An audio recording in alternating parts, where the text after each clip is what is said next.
نحمده ونصلي على رسوله الكريم اما بعد فاعوذ بالله من الشيطان الرجيم بسم الله الرحمن الرحيم رب اشرح لي صدري ويسر لي امري واحلل عقدة من لساني يفقهوا قولي۔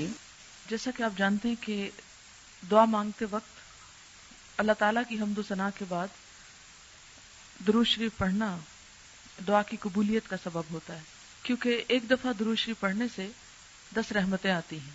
تو دعا کے شروع میں درود شریف کی کوئی بھی شکل یا صورت پڑھی جا سکتی ہے۔ نماز والا بھی پڑھ سکتے ہیں آپ، اور مختصر والا بھی۔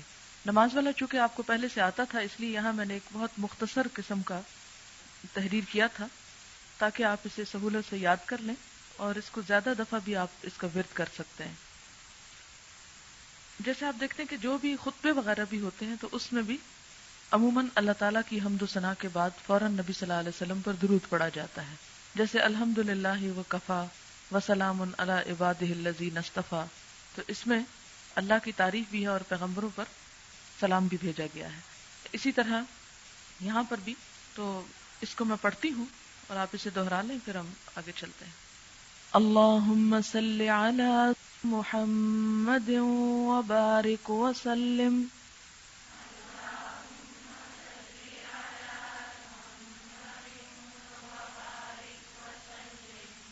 اللہم اے اللہ، صلی درود بھیج، رحمتیں بھیج، علی اوپر، محمد محمد پر، وبارک اور برکتیں یعنی برکت کر یا برکتیں بھیج، وسلم اور سلامتی بھیج۔ اللہم صلی علی محمد وبارک وسلم۔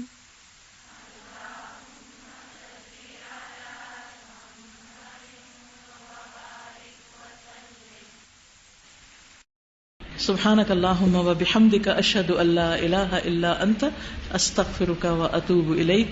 السلام علیکم ورحمۃ اللہ وبرکاتہ۔